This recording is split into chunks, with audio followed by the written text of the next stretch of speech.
Առավելագույնը մեկ ժամվա ընթացքում պատրաստ եմ պատասխանել ձեր հարցերի։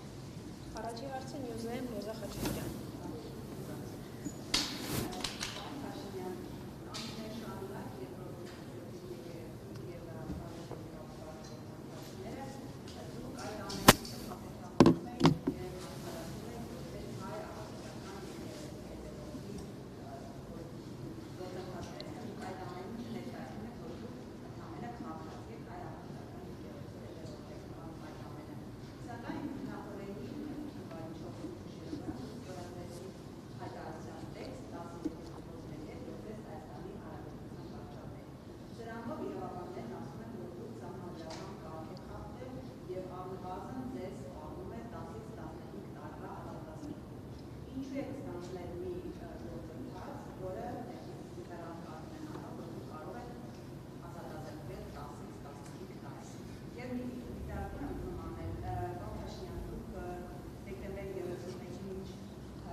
Նախ ես կարծում եմ, որ այն փաստը, որ մարդիկ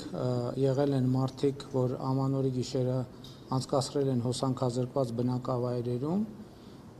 ցույց է տալիս այն կառավարման արդյունքները, որ նախորդիվ շրջանում իրականացվել է Հայաստանի էլեկտրական ցանցերում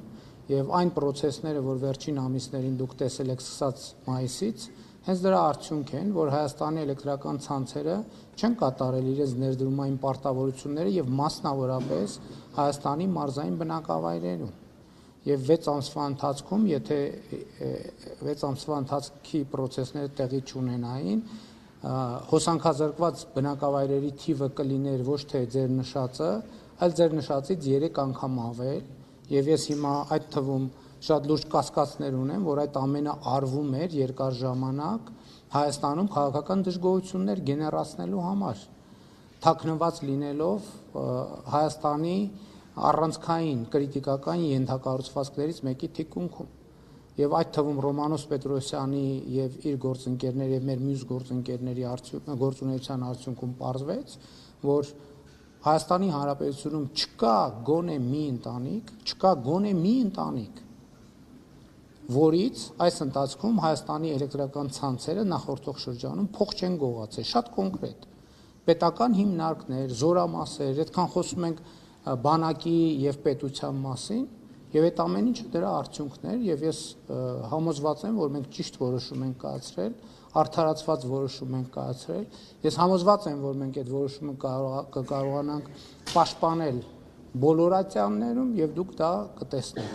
Այնպես որ ես ցավով եմ եւ ներողություն եմ խնդրում բոլոր այն քաղաքացիներից, ովքեր ամանորյա գիշերը մթության մեջ են դիմավորել, ներողություն խնդրում եմ այն բանի համար, որ այդ որոշումը, որ ես կայացրել եմ մայիսին,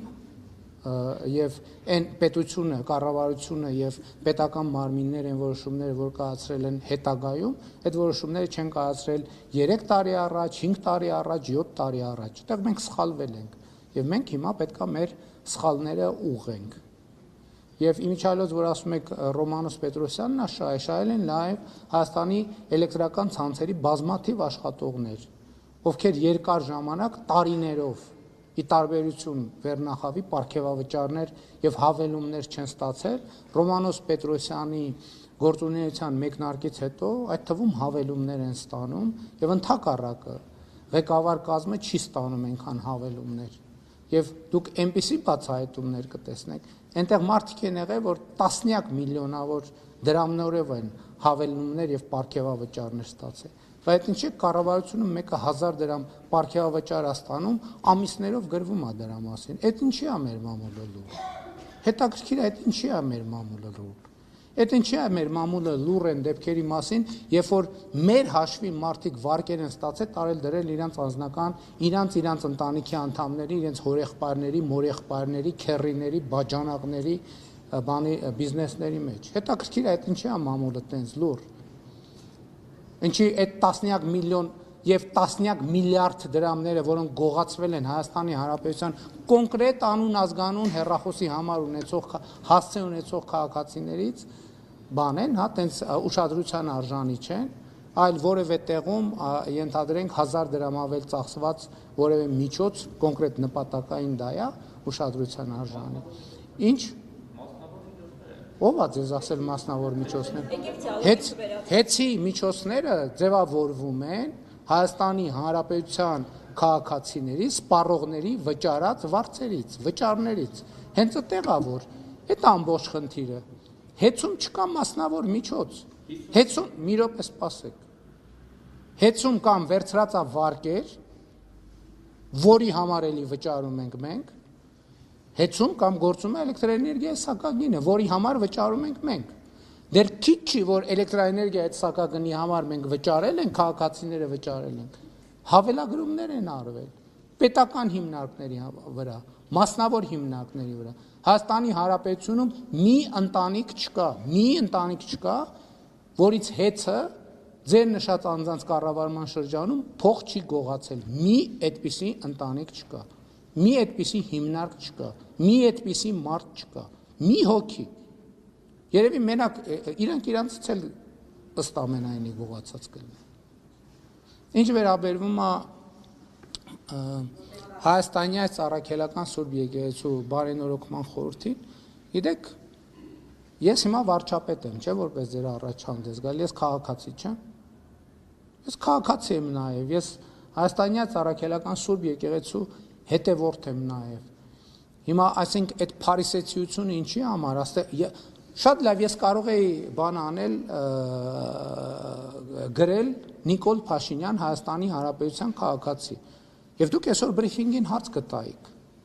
Հայաստանի Հանրապետության քաղաքացի Նիկոլ Փաշինյան, բա դուք ինչ գործ ունեք վարչապետի կեցավայրում։ Ինչի՞ չեք գնացել Իջևանի ձեր Ասլանյան փողոց, չգիտեմ, 10 տան բանում բնակարանում բան արել, կազմակերպել այդ հավաքը եւ այլն եւ այդպես շարունակ։ Այսինքն ես չեմ կարծում, որ ես չեմ կարծում, թե այդտեղ որևէ խնդիր կա եւ ես էլի ուզում եմ ասեմ, այո, ես հանդես եմ գալիս որպես Հայաստանյան առաքելական Սուրբ Եկեղեցու հետևորդ, բայց հանդես եմ գալիս որպես Հայաստանի Հանրապետության վարչապետ։ Այն օրը մի րոպե ներողություն, այն օրը որ իմ ելույթում ասացի, որ որոշ մարդիկ փորձ են անում Հայաստանյան առաքելական Սուրբ Եկեղեցին օգտագործել որպես հենակետ Հայաստանի Հանրապետության դեմ օգտագործելու համար։ Ինչ վերաբերում է ձեր մեղադրանքներին, 63-րդ Սաղմոս այդ հարցի պատասխանը տալիս է, որտեղ ասում է անօրենություն փնտրեցին, հոգնեցին փնտրելուց եւ քննելուց։ Թող շարունակեն փնտրել եւ քննել։ Եվ նրանց բացի հոգնությունից ուրիշ ոչ մի բան չի սպասվում։ Հաջորդ հարցը Ֆայլա Ֆարաջյան։